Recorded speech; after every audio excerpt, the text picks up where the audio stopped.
So welcome everyone to my first live stream. Thanks for all your support. Today we're just going to be doing a short sort of walkthrough and lesson on how exactly I go about basically designing my characters and drawing the body within that. You might have noticed on my channel, I've got a few lessons on drawing facial features and drawing the face, but I haven't got any in the body, and that's because there's just so much that goes into it that I thought that I'd try and show you the process in one go. So what we're aiming for is for something that looks a bit like the stuff that I normally do like in my sketchbook. So stuff sort of like this, which eventually ends up making its way to my comics, or back when I used to do concept art for indie game studios, it was the sort of stuff that end up in the game development pipeline. All right, so we'll start off. Hi YK2K, good to see you.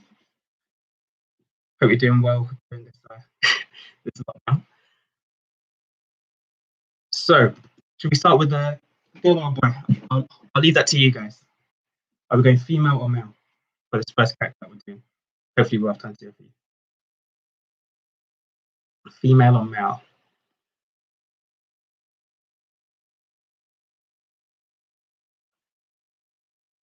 Why you guys are deciding to start with the head?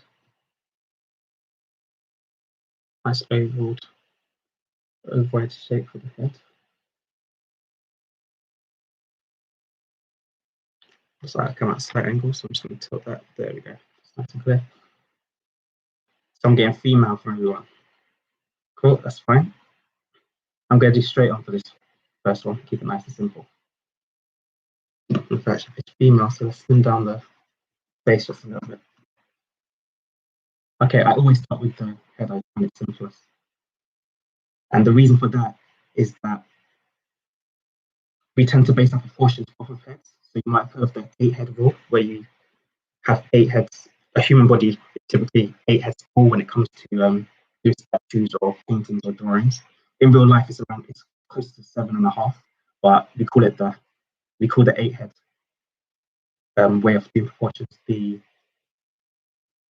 heroic proportion. Okay, so we're just going to go into the neck.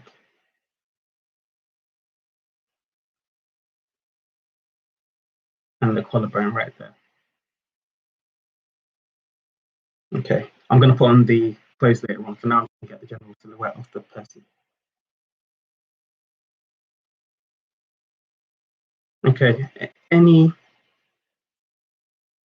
suggestions for what this person might be? Are we looking at an average everyday person, someone from a fantasy world, a miner, a warrior? What are we sort of looking at?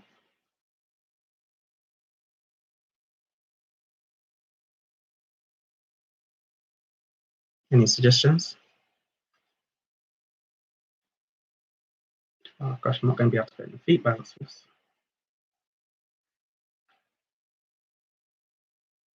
Cyborg. That's going to be tough. Okay, I'll see what I can do. Cyborg it is. Warrior? We'll go for warrior cyborg then. Any other suggestions? As you can see, I'm just blocking in the general shape of the body. This might change a lot. She might get a lot thinner, might get a bit bigger. Be nice. Because it's warrior, we're going to need to go with pretty strong features in terms of muscles.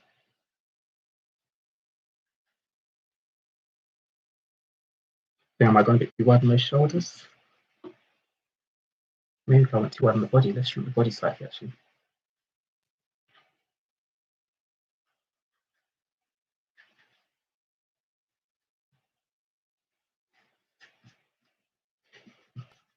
Okay, normally with men, we would go for that sort of more Superman shape where we go in like that from the shoulders and down. With women, especially in illustration like this and design, where you want to make it really obvious and use cues that people will easily understand, we tend to emphasize a thinner waist around here, especially with warriors, and then go a bit bigger on the sides. Of course, when this in this new age where we're getting better representation, also where we can get more realistic people within games, within movies, animated movies, and stuff like that, we will see more variations. So getting those realistic body shapes is actually very useful now.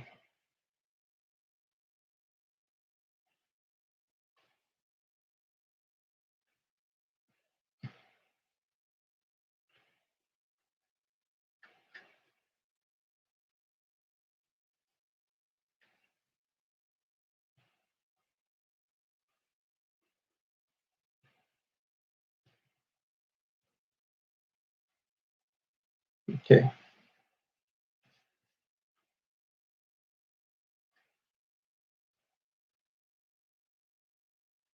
feel like I'm rushing a bit. Let me slow it down, take it a bit easier.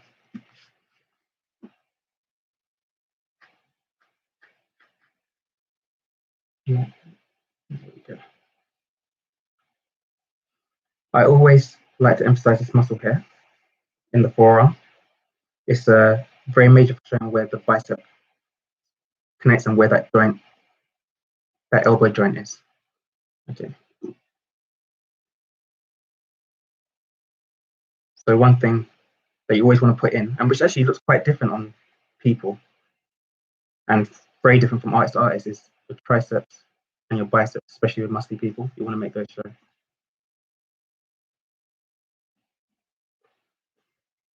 So I'm just checking physically with myself for where that elbow is placed. I'm worried that it might be a little bit too. Nope, this should be fine.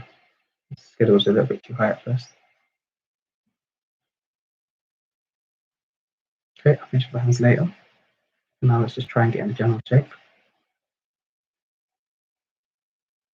I'm sure you do have that muscle.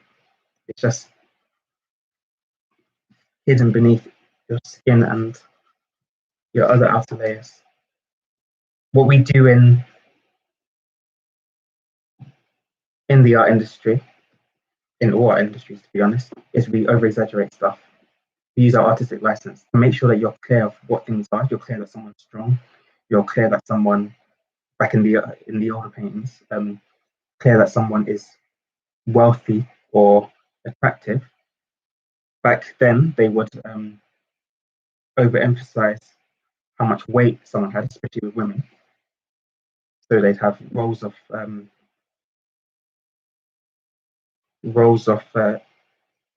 I guess, on their stomach and arms and so on. But whereas now it's all towards pushing that people are really obviously muscly, so we'll put in muscles which aren't normally even visible on an average person or even a bodybuilder half the time.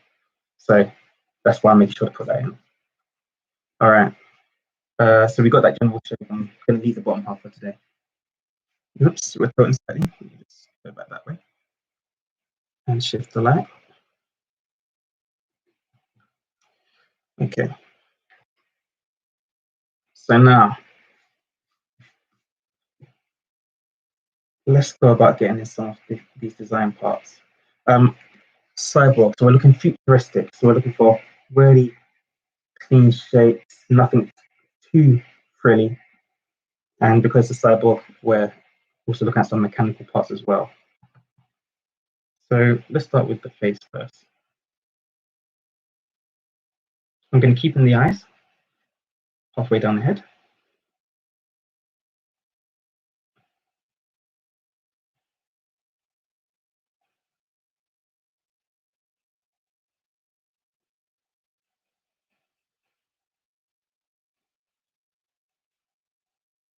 And nose halfway between the eyes and the chin, or around thereabouts.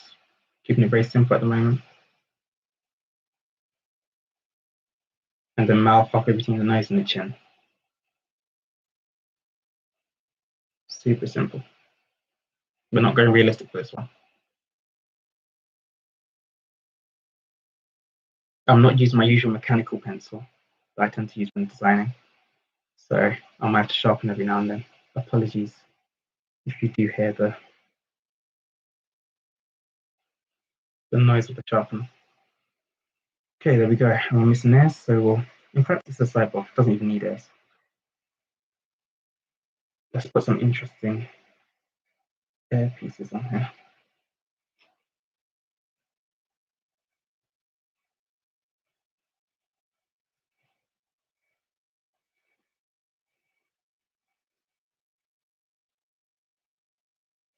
So we'll go with pipes. Which could be linking the brain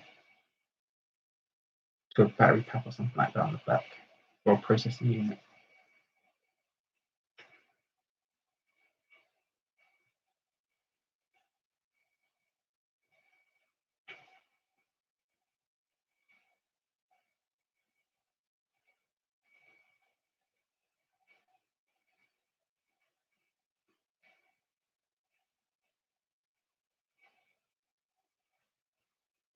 There we go.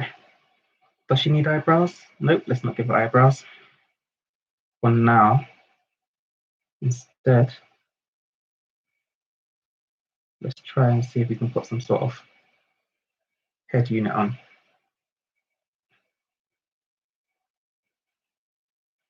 And these will sort of give us the visual language of an eyebrow, but at the same time make her look slightly non-human.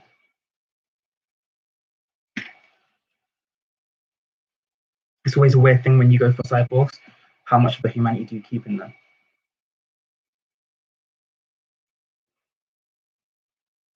Do you go for the typical sort of, there's just enough human to keep them looking cool and attractive, or and still very human, or or will you go for the route where they look sort of grotesque and like they've lost all humanity? Let's go for a modern-ish hairstyle.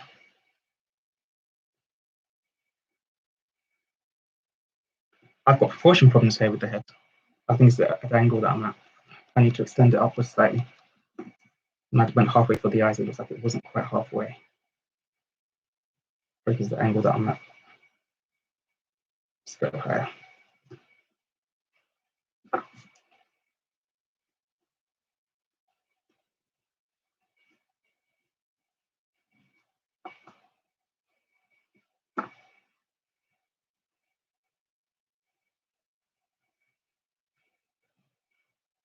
Okay, let's break up these larger shapes with smaller intricate details. Plain space is never all that visually attractive on a design.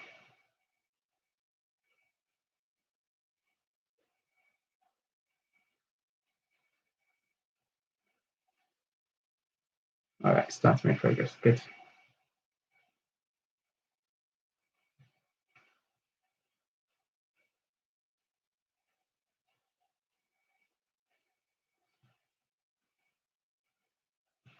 Okay. Any questions, by the way, just in general? Feel free to ask them. They don't even have to be related to this video. They could be related to anything to do with art or art education as well. Sticking up that neck a bit.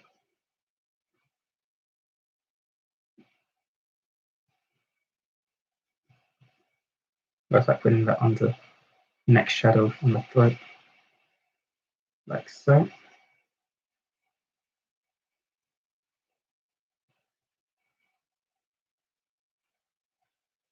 Let's start putting some clothing.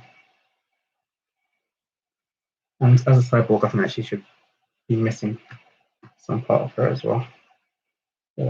Let's go for the arm.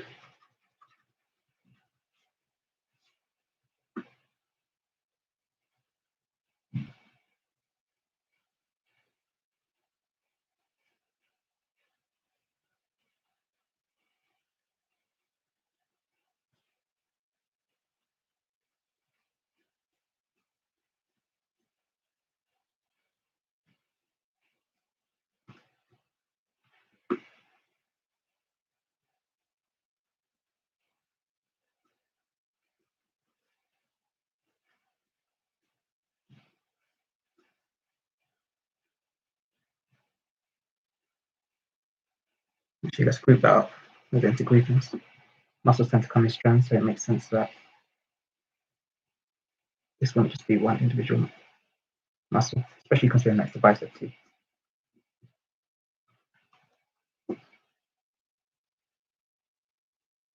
How to draw more clearer shapes and lines.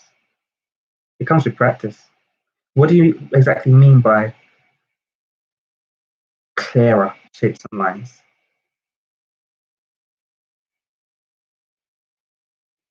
If you just clarify it slightly, I might be able to give a more definitive answer than practice, than just practice.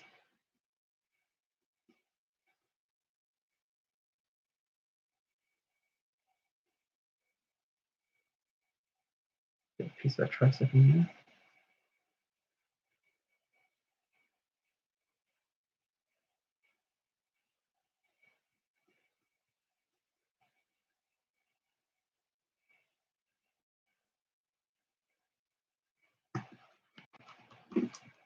The warrior mentioned might belong to some sort of group, so let's see if we can put a badge or sigil here.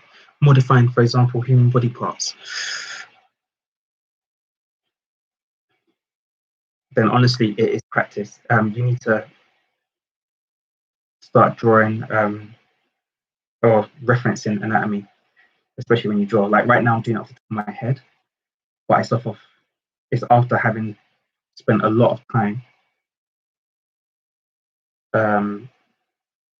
studying and really getting to know anatomy, how the muscle groupings go together. And it's one of those things that I'm still learning because the body is such a intricate and complex thing that it takes years to fully understand.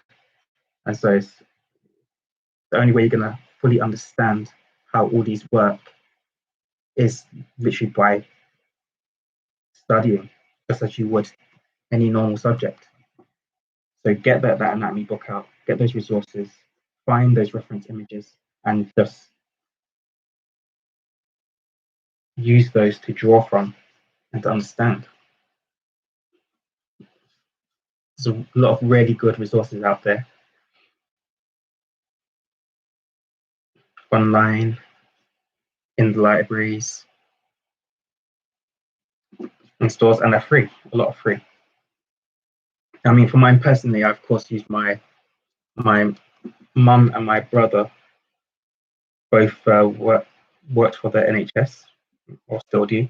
So they were healthcare professionals, which means that they had to study the body. So I had the books here already, but there's nothing stopping you from finding those resources online.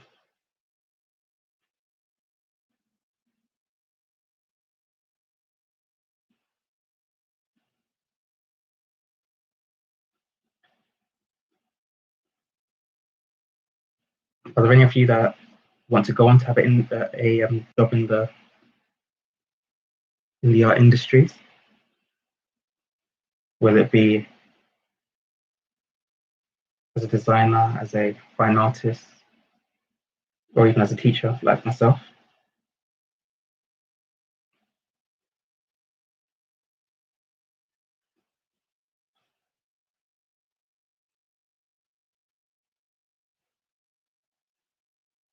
Architects, very cool.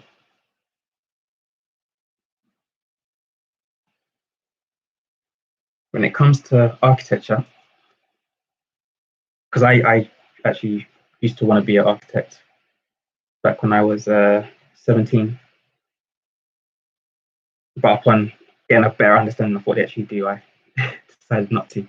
But when it comes to that, from what I understood, they do value drawing a great deal and being able to communicate your ideas visually, and also being able to create, being able to create new ideas and being able to understand visual language.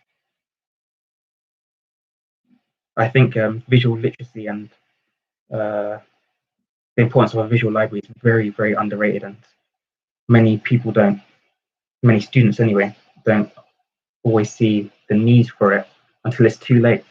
And that's stuck in a position like with A levels or something like that, where they're asked, where they're given a theme or asked to come up with their own theme and they just can't. So always make sure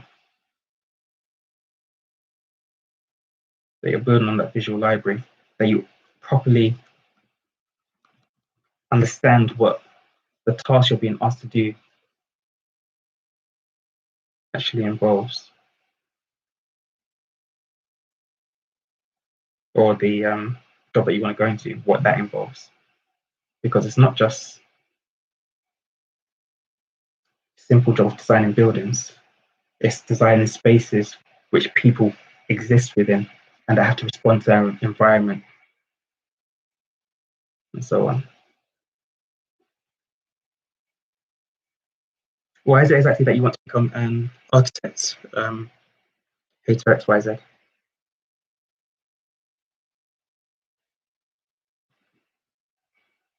So we've got this panel right here. Let's try and make it look a bit more like it's a gadget. And not just a piece of armor. We want functional and cool.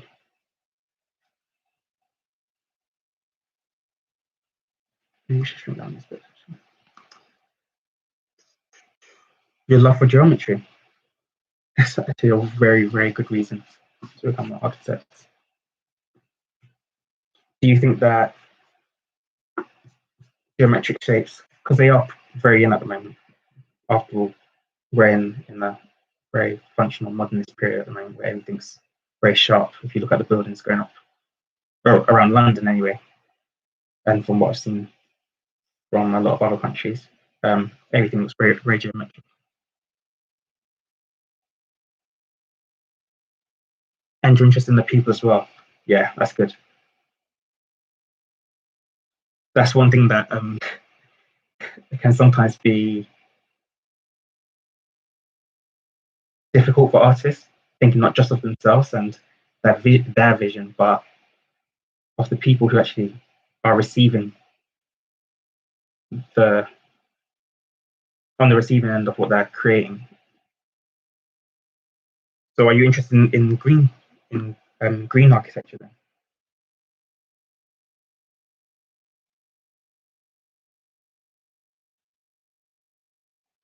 Mm. Let's just get some really cool design elements here, some lines. I'm quite liking this design. Let's make this section darker color.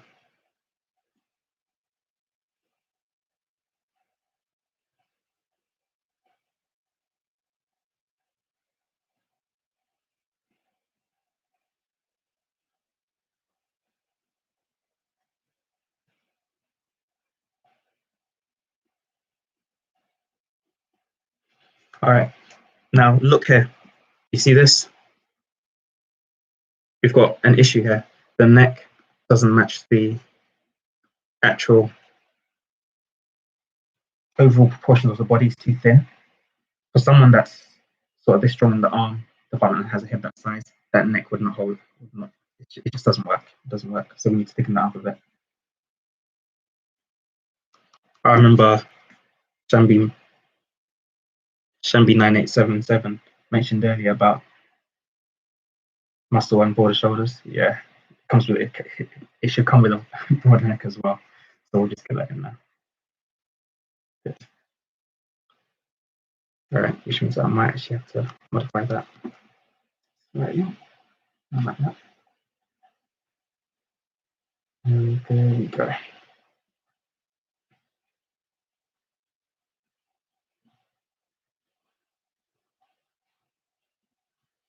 Cool.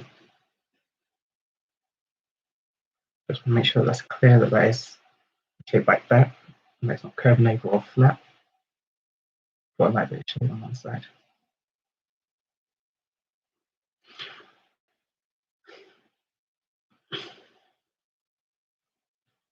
Thank you, Hater XYZ. I'll pass that on to them.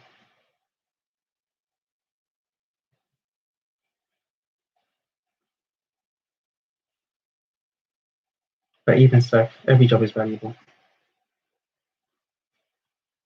And everyone works to support themselves and their families. So no one's truly greater than anyone else. But I will pass on the thanks.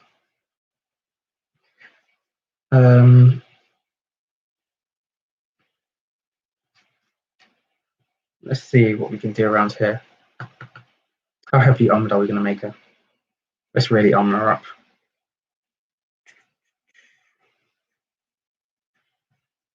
I want to get some really interesting shapes in here too, actually.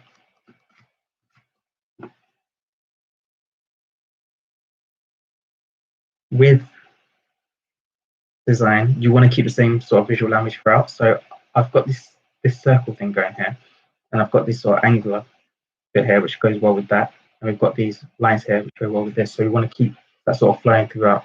So these bits will go together, and these bits go together. So it's all one visual language. So if I was to go in and start putting in really cursive, fantasy-looking stuff, it would clash. It would clash. So we want to keep it within a similar visual language because that's just how design works, logically speaking. So I'm going to try and sort of mirror this effect, but on a human arm on this side to see if it works. It might not work, or it might. Let's tilt that back a bit more.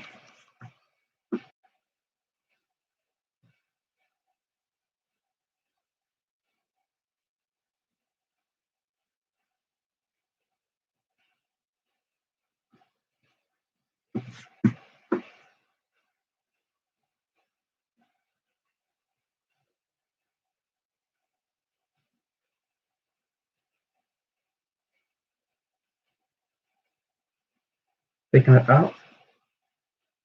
One thing that people often forget is that we wear clothes. The clothes are not connected to us. So if I was to say put on a jumper, I wouldn't put it the line like that unless it was a skin tight piece of clothing. I would make sure that it has a lip at the edge. So here, I'll make sure that I have this lip here to show that the armor is being worn on top. So I've changed that slightly. My pencil is getting blunt. I'm just going to sharpen this. I might have to mute for a second because it's a bit loud.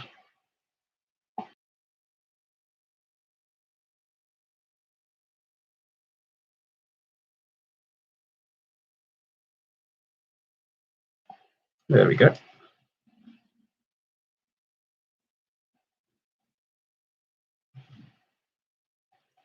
I just got that electric sharpener recently. After years of sharpening manually or using the mechanical pencils. And now my life has changed forever.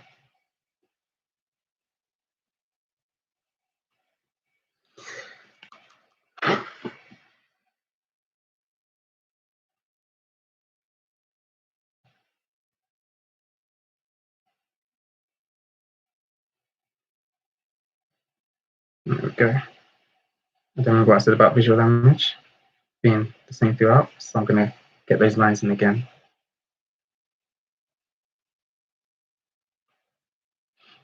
Now, if this was a design sheet for, say, a 3D modeler or for an animator, I might have a small image here with this slightly zoomed in, showing it with, say, energy coming out of it with an explanation of what this is used for. Maybe it's exhaust vents, maybe it releases some sort of steam or gas or light or something, but just go into more detail on this like that. I might do that for myself as well for reference if this was going on to be a comic character. This tends to be how my comic characters start. This is a regular HP. This is a regular HP.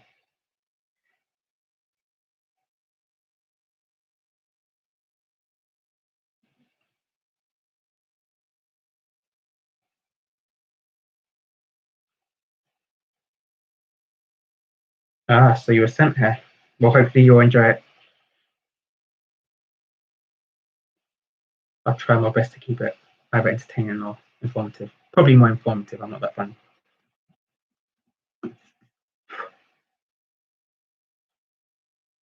Any more questions?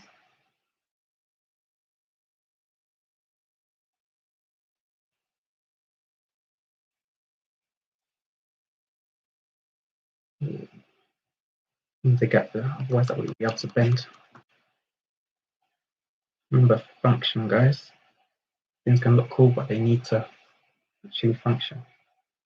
Like that.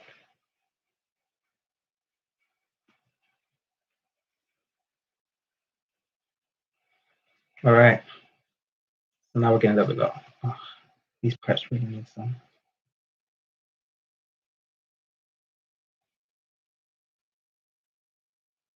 Wait. Work.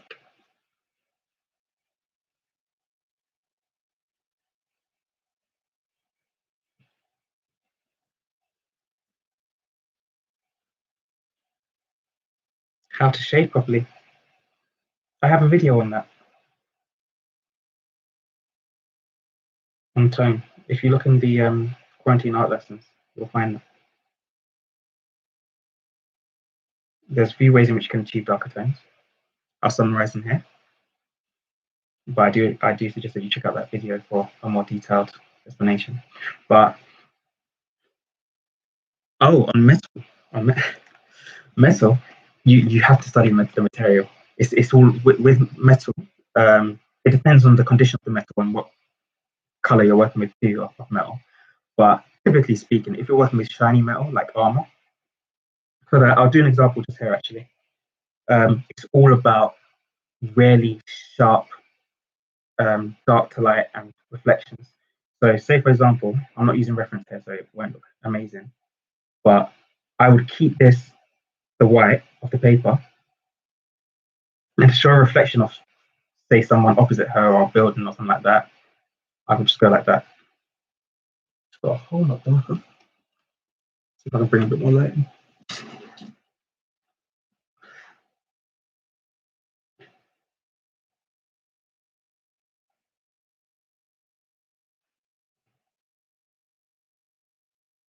So it's really typically clean, sharp shapes, and it tends to be quite high contrast as well on metal.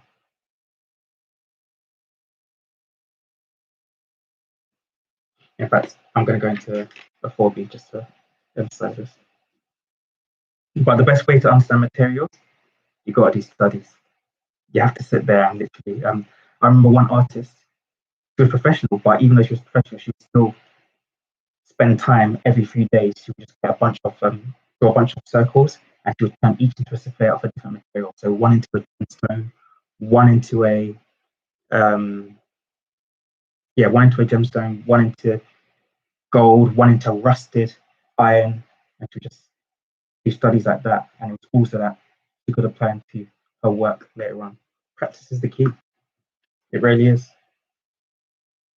And that's goes for pretty much any subject in any industry. If you allow yourself to fall behind and then keep improving, then you're going to reach a point where you just can't move forward.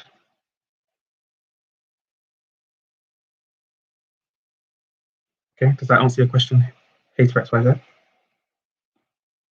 And was that your an example too? The reflection helps follow the form as well. Don't forget that. So if the piece is curved, it needs to be curved.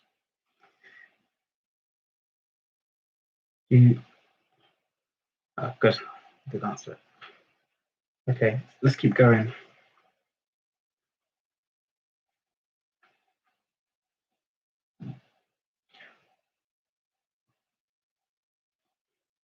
What should we do for lower arm?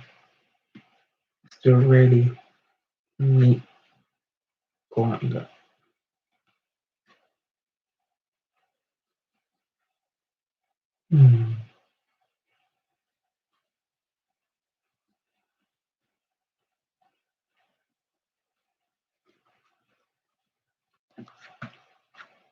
Just getting this up slightly.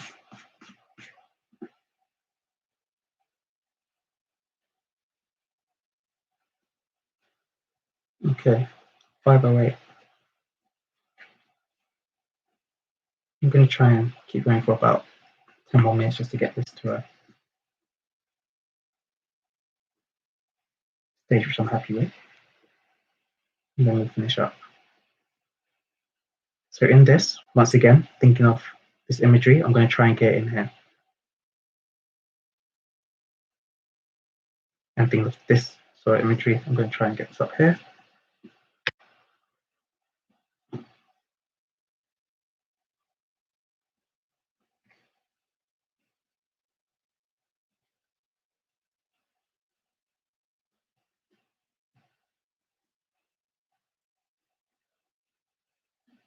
I'm actually going to just bulge out a bit. And I'm going to allow the lines in it to show the curve of the form. Why am I still using 4B? Change back to HP. Yeah.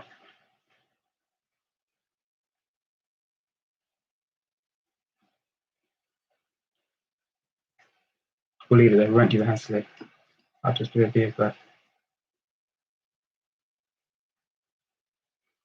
What is vibrating?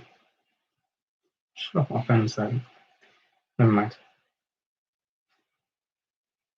Okay, let's finish this up now. With this arm, I'm just going to keep it nice and clean.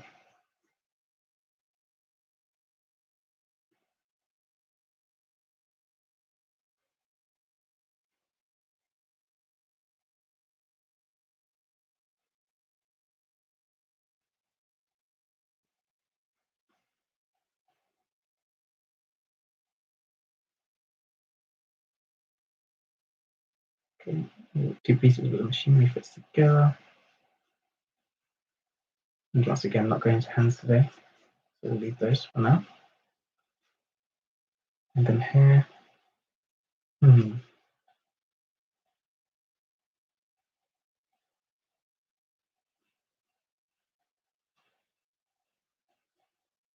just continue this down. That some up there should be dark as well. Just to keep it all cohesive. Okay, any last questions? Because we are starting to get closer to the end. So ask now or forever. Be left in the dark. Or not, you can message me anytime, either by email at info@hawthornearts.com, or you can contact me on Facebook, facebook.com/hawthornearts, here on YouTube, or on Instagram.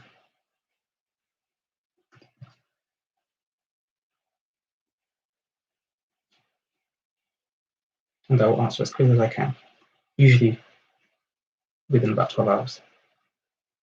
Longest. Tends to be a lot quicker than that. Oh, when drawing a superhero, go on, carry on.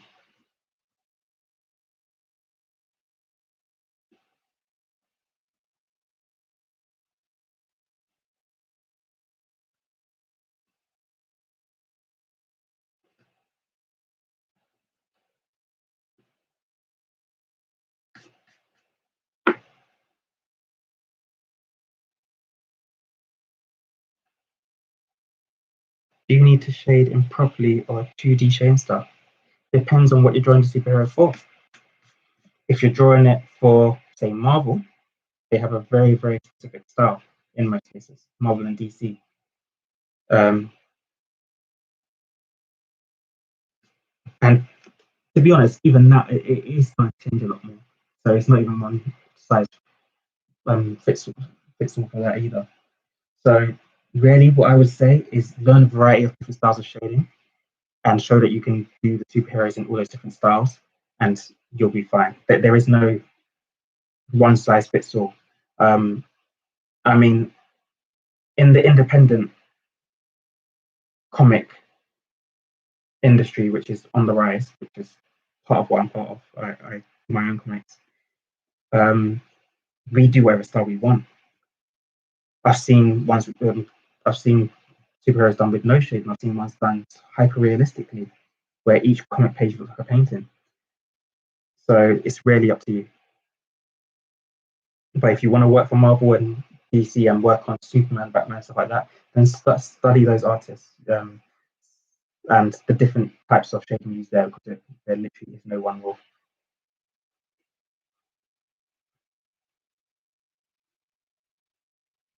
Actually, if that's too sharp, she would hurt herself if she lifts their knee. So just change that.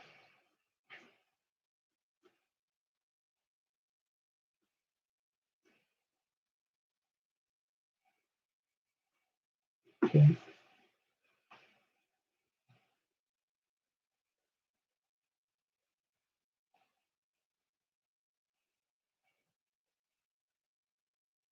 You need to shade them properly or choose each and so already answered that. And how to cross hatch when drawing muscle. Okay, I actually don't have any muscles on here to share that with. So that will have to be another video. But cross hatching, remember with cross hatching, the closer together they are, the darker it is.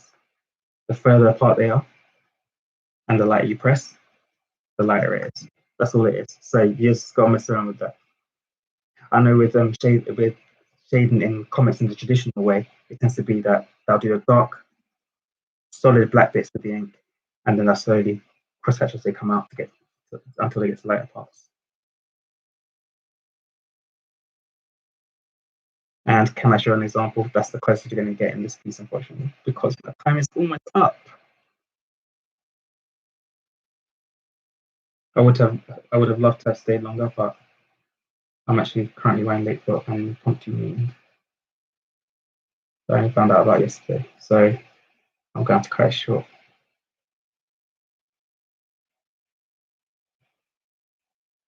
Let's see, visual language. And if I really want to complete it, right here. So I've decided to change what this was. Originally, I wanted it to be buttons, but now buttons and lights, but now I'm changing it to actually be the insignia of whatever warrior unit she's part of. And I think